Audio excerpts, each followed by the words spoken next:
월성 1호기 경제성 조작 재판, 오늘 공판은 크게 해야 되나요? 이거 볼륨 크게 해봐요. 누가? 30분. 이거 두 가지.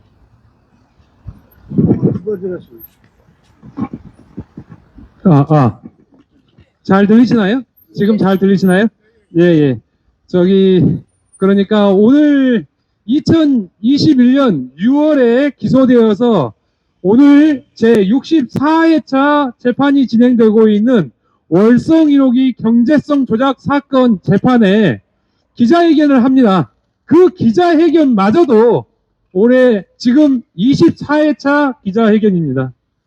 정말 지금 진행되고 있는 계엄 이후의 법적 조치는 순식간에 진행되고 있는데, 지금 나라를 팔아먹고 중국에다가 에너지 전체를 바치는 이 탈원전 정책의 불법 그 다음에 매국이 5년째 재판부에 계류 중에 있는 건 상황입니다. 이 엄청난 이 상황을 우리는 가만히 보고만 있을 수 없습니다. 우리가 국민이 감시해야지 사법부도 정신 차리고, 사법부를 포함해서 지금 현수막에 기재되어 있는 산업부가 이 재판의 핵심 증거를 제출하지 않고 행동하지 않음으로써 결국은 재판을 이렇게 장기적으로 판결이 나지 않게 하는 조력을 하고 있습니다. 오늘 이 기자회견에 먼저 많은 분들이 참석해 주셨습니다. 서울에서 지금 박상덕 서울대 수석연구원님 오셨고요. 또 전주에서 이춘희 대표님, 홍영옥 여사님 오셨고, 저는 울산에서 왔습니다. 그리고 대전을 대표하는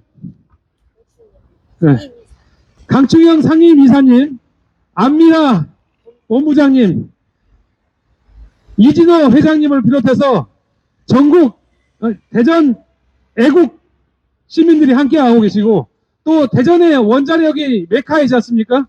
원자력 메카인데 원자력 학회의 전 회장님이신 김학노 회장님까지 모두 와 계십니다.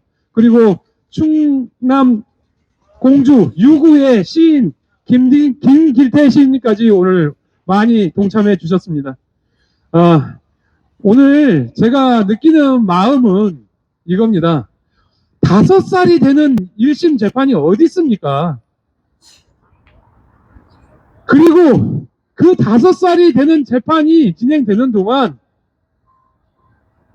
4년 동안 당연히 해야 될 상황을 게을리해서, 그 게을리한 게 뭐냐면 재판 피고인이 자기 죄를 덮기 위해서 7천억 원의 자기 배임 비용을 산업부한테 물어달라고 했습니다.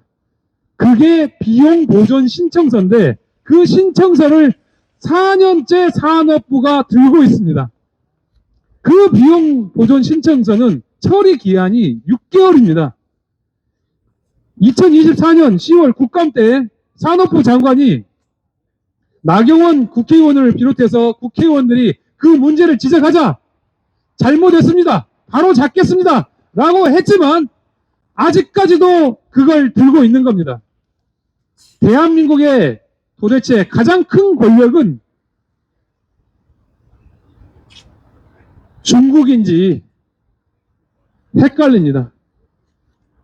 오늘 제가 이렇게 말씀드리고, 오늘 이 자리를 빛내기 위해서 오신 박상덕 회장님, 김학노 회장님, 이진호 회장님, 강충영 상임이사님, 아미라 본부장님 이렇게 한 말씀씩 하고 이어서 가도록 하겠습니다.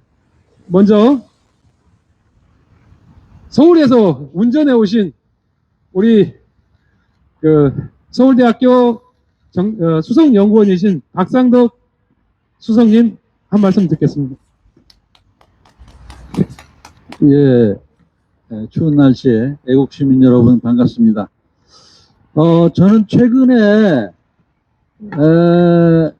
윤 대통령이 여러 가지 문제가 생기면서 산업자원부가 과거로 돌아가고 있다. 이 말씀을 좀 오늘 드리겠습니다.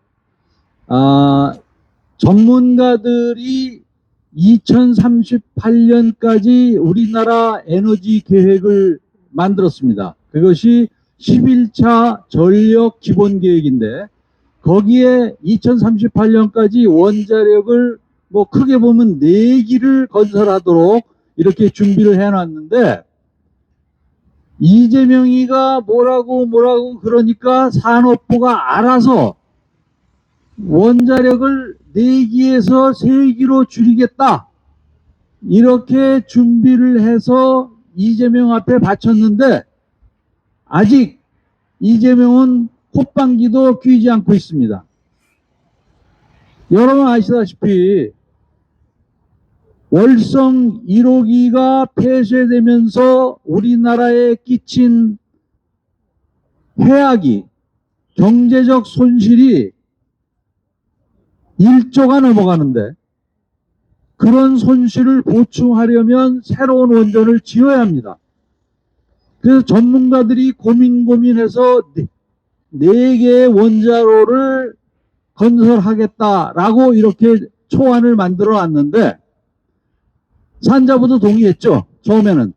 그런데 정치가 이렇게 흩어지니까 이 산업자원부가 과거에 탈원전 했듯이 다시 탈원전 정부의 방침을 따라 원전을 다시 줄이는 방향으로 또 이렇게 만들었습니다. 이런 일이 백주대낮에 벌어지고 있는 겁니다. 이 모든 손실이 다 국민의 손실로 나타납니다. 이 모든 손실이 다 국민의 주머니에서 국민이 피땀 흘려서 벌은 돈으로부터 다 지불해야 되는 손실이 되는 겁니다. 그래서 우리가 지금은 월성 1호기 폐쇄가 부당하다. 폐쇄한 자들을 다 빨리 재판해서 감옥에 집어넣어라 하는 일을 하러 왔지만 큰 틀에서 보면 산업자원부 여기에 있는 사람들이 아직도 탈원전을 생각하고 있다.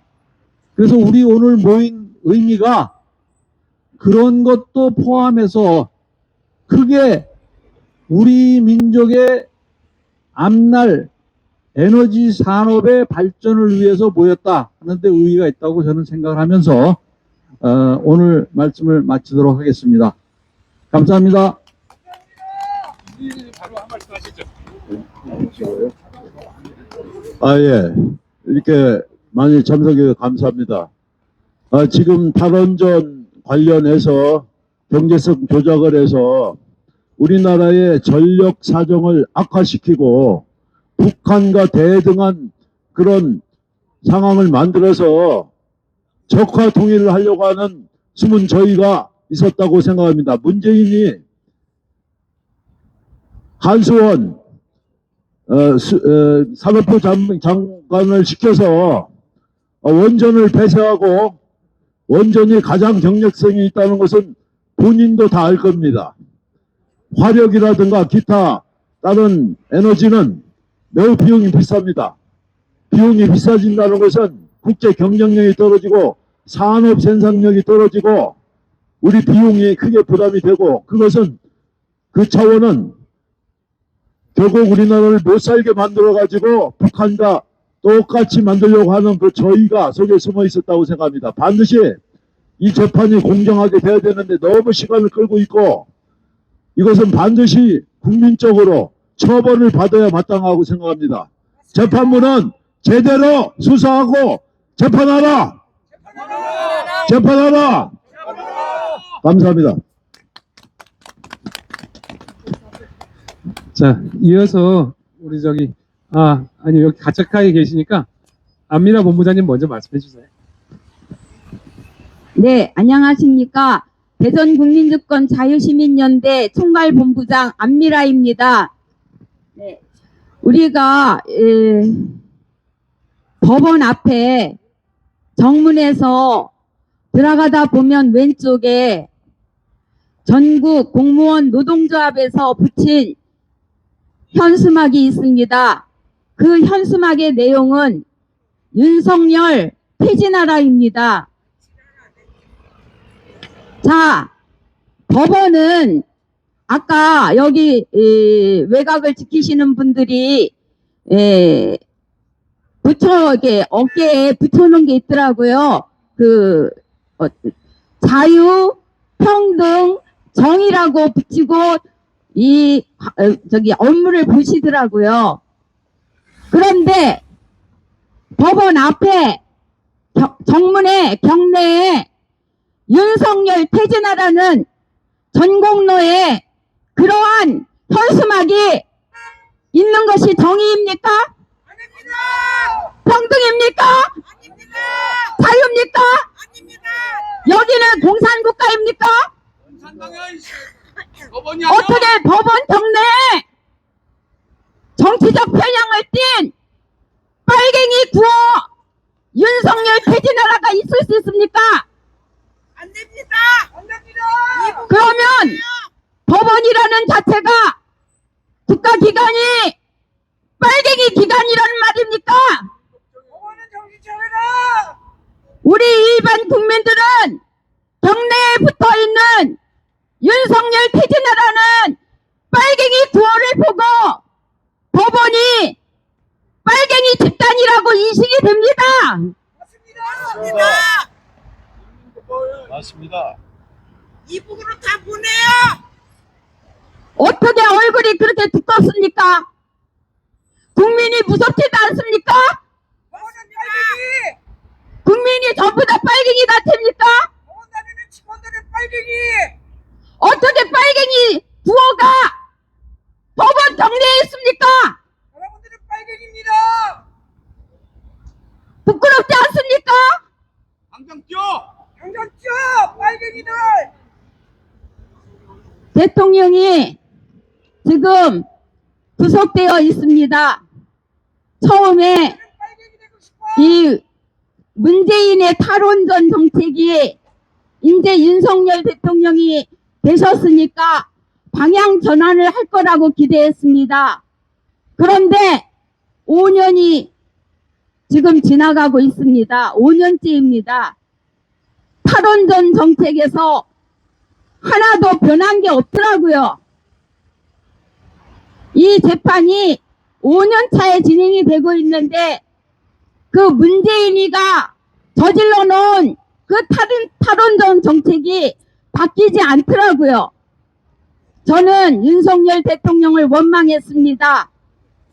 어떻게 대통령이 됐으면서도 이 탈원전이 그대로 진행이 되느냐. 참 윤석열 대통령에 대해서 오해도 많이 하고 원망도 많이 했습니다. 그런데 지금 윤석열 대통령이 계엄을 선포하고 난 뒤에 그 담화문을 차례차례 내보내고 계시는데 그 담화문에서 윤석열 대통령님의 고뇌와 고충과 그 어려움을 정말 피부로 느끼게 되었습니다. 윤석열 대통령님의 어려운 결정, 계엄 선포는 목숨을 건 벼랑 끝 전술이라고 느껴집니다. 대한민국은 이제 윤석열 대통령을 중심으로 이 빨갱이 집단 몰아내야 됩니다. 이 빨갱이 집단 몰아내야 됩니다. 보여줘! 제가 지금 사법부는 죽었습니다. 서부지법 사건 아시죠? 서울 서부지법에 그 판사라는 것들이 대통령님을 구속영장을 친 그 최은경이라는 인간이 촛불 행동 집회에 나가서 윤석열 타도를 외쳤습니다.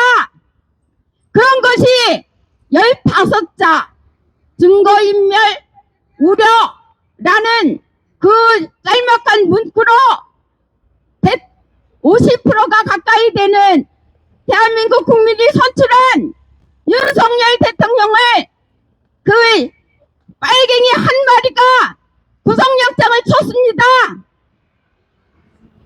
이 사법부는 죽었습니다. 우리가 이제 이 마지막 보루라고 믿었던 사법부에서 이런 일이 벌어지는 걸 보고 어떻게 우리는 대한민국이 정의로운 나라고 살아있는 나라라고 하겠습니까? 최석진 판사님, 이정덕 판사님, 서성기 판사님, 최석진 판사님, 아직 대한민국 사법부 죽지 않았다라고 정의로운 판단 부탁드립니다. 최석진 판사님, 이정덕 판사님, 서성기 판사님, 아직 대한민국 사법부 죽지 않았다라는 정의로운 판단을 부탁드리겠습니다. 안 뛰어졌으면 말해봐. 감사합니다.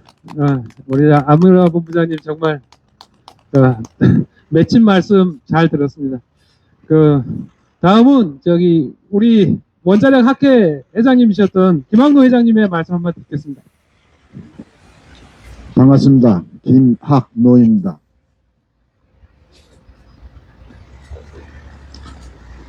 이 월성 1호기 경제성 조작 관련돼서 지금까지 5년 동안 재판을 진행하고 있는데 참으로 안타깝고 슬픕니다. 이런 사건은 1년 내에 종결 처리해서 범법자들을 깜빵에 집어넣었어야 되는데 아직도 이 범법자들이 깜빵에 들어갈지 들어가지 않을지 판사들은 어떤 생각을 갖고 있는지 참 궁금하기도 합니다. 지금 대한민국은 좌우 보수 진보로 남북이 나눠진 게 아니고 서쪽 동쪽이 또 나눠져 있는 게 현실입니다. 좌파들은 원자력을 갖다 몰아내지 못해서 지금 여러 가지 군의를 하고 있고 그나마 다행스러운 게 보수 쪽 지지자들은 에너지 안보를 갖다 기초로 해서 원자력을 보호하려고 하고 있습니다. 좌파들도 생각을 달리 해야 됩니다.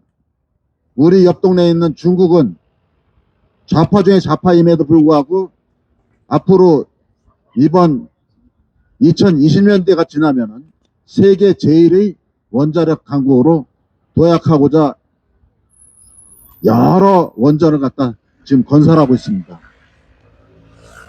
왜 중국은 좋아하면서 대한민국의 원자력은 싫어하는지 이 좌파들도 다시 한번 생각을 바꾸기를 기대해 봅니다.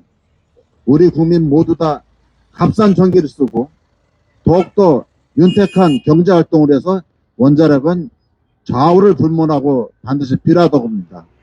우리 모두 힘을 합쳐 원자력을 지켜냅시다. 오늘 여기 참석하신 동지분들 고맙습니다. 감사합니다. 다음은 강충영 상임이사님께서 한 말씀 해주시겠습니다. 예, 저는 좋은 말씀 다 하셨는데, 물가 폭등 누구나 지금, 물가 폭등에 대해서 공감하시고, 또 우리 다음 세대에 대한 우리 산업 환경이라든가, 대한민국에 이렇게 물가 폭등으로, 무너지고, 앞으로도 지금 물가 폭등의 쓰나미가 오지 않았다고 합니다.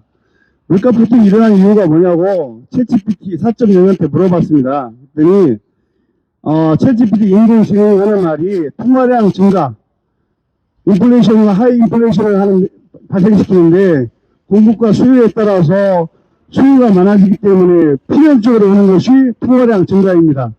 두 번째로 에너지입니다. 에너지는 다양하게 되는데 수입하는 일반적인 에너지와 모든 제품의 생산 비용에 들어가는 에너지가 있습니다. 에너지가 안 들어가는 것은 개인이 사람이 숨 쉬는 것 빼고는 다 에너지가 다 들어갑니다. 근데 이런 에너지가 우리가 그동안 값싼 에너지로 6.25 그 폐허 속에서 이만큼 성장할 수 있었던 거는 인건비는 어느 정도에서 기여를 했지만 가장 기여도가 높은 것이 원전입니다. 이 원전이 아니었다면 지금 태양광 5배 되는 원전의 5배 되는 에너지 발전 단가로는 현대차가 벤츠보다 비싸게 됩니다. 누가 사겠습니까? K방산 독일 탱크보다 비싼 한국 탱크를 외국인이 사겠습니까? 그 밑바탕에는 값싼 52원 원전 발전 단가가 있기 때문에 우리나라가 이곳까지 왔습니다. 그렇다면 지금 물가 폭등도 상업용 전기가 70% 올랐는데 아직 반영이 되지 않은 겁니다. 뭐가 반영이 되지 않았느냐? 이게 시너지 효과를 나타내기 때문에 앞으로 다가올 때는 이게 정상적으로 반영될 때 너무 걸립니다. 근데 또 한 가지는 저는 문제점만 있는 것이 아니라 해결책이 그럼 무엇이냐? 탈원전에 대한 부역처들만 처단하면 될 것이냐? 이게 아니고 친원전으로 가야 된다고 봅니다. 첫째, 지구온난화 탄소 중립을 말하는데 굴뚝 없는 원전이 대안이고 답입니다. 천연자원이 우려낸 거 가지고 원전이 아니면 이 나라, 이 지구를 지킬 수가 없습니다. 두 번째로 AI 인공지능 시대에 서버 하나가 우리 세계에는 서버가 몇 개 있습니다. 서버 하나가 중소형 국가에 맞먹는 전기를 사용하고 있습니다. 또한 서버 하나가 뉴스에 나와 있는데 최근에 화력발전소 2개가 필요하다고 합니다. 그렇다면 지금도 전기가 모자란 이때에 우리는 원전, SMR, 소형 원전을 대체로 물가 폭등도 잡고 AI 인공지능 시대에 우리 아이들 위하여 꼭 필히 해야 되는 것이 친원전인 것입니다. 물가 폭등도 잡고 우리 아이들, 우리 대한민국이 다시 일어서려면 원전밖에 없다는 것을 알고 소형 모듈 원전, SMR 어떤 사람들이 옵니다. 원전, 친원전 해야 된다니까 너네 집 앞마당에 원전을 지어놨는데 SMR 앞으로 자동차급에 들어가지 않으면 살 수가 없을 때는 그 사람은 통찰력 없이 동물적인 감각을 이야기하는 것이고 제가 볼 때는 얘기하자면 앞으로 자동차에 SMR 들어간 사람 몸에 들어가는 거는 영화에 나와서 아직 되진 않겠지만 자동차, 내집, 소형 원자로로 발전하는 날이 온다고 봅니다. 꼭 이 원전 하시는 분들 그 창의적으로 그 노력하는 수고와 희생을 꼭 좀 기억해 주시고 우리나라는 과학자들 원전 아니면 앞으로의 세대는 미래 세대는 없다고 단언합니다. 감사합니다. 네. 오늘 지금 시간 다 돼가는데 어제 이춘희 대표님 한 말씀 하시겠습니까? 간략하게. 네. 네. 그러시면 맞습니다. 저기 지금 한전이 말 그대로 부채가 200조입니다. 말 그대로 독점회사입니다. 독점회사가 200조를 갖는 이유는 뭐냐?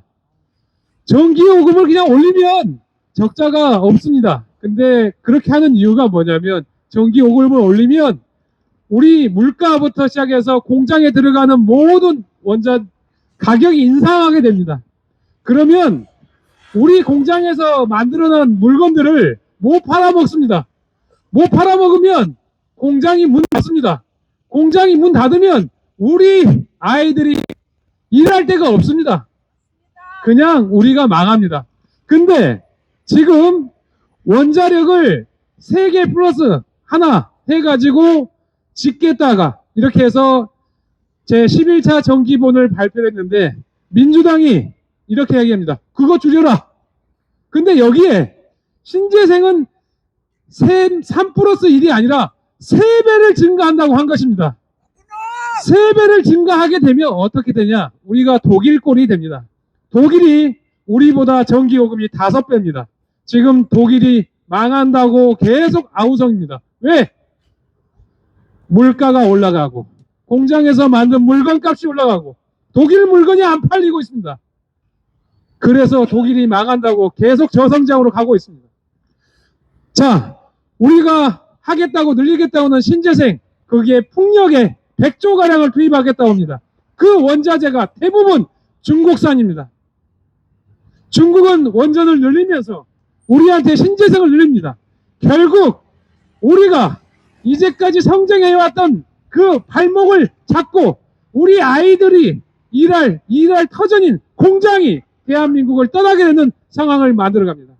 이런 상황을 만드는 것을 멈추기 위해서는 탈원전을 하면 나라를 팔아먹는 것이고 그 매국을 하는 행위는 반드시 처벌된다는 원칙을 만들기 위해서 우리는 이 사건을 고발하고 이것을 감시하고 있는데, 이 사법부가 그리고 이 정부 부처가 5년 동안 재판을 끌고 핵심 증거를 4년 동안 묵히고 있는 상황입니다.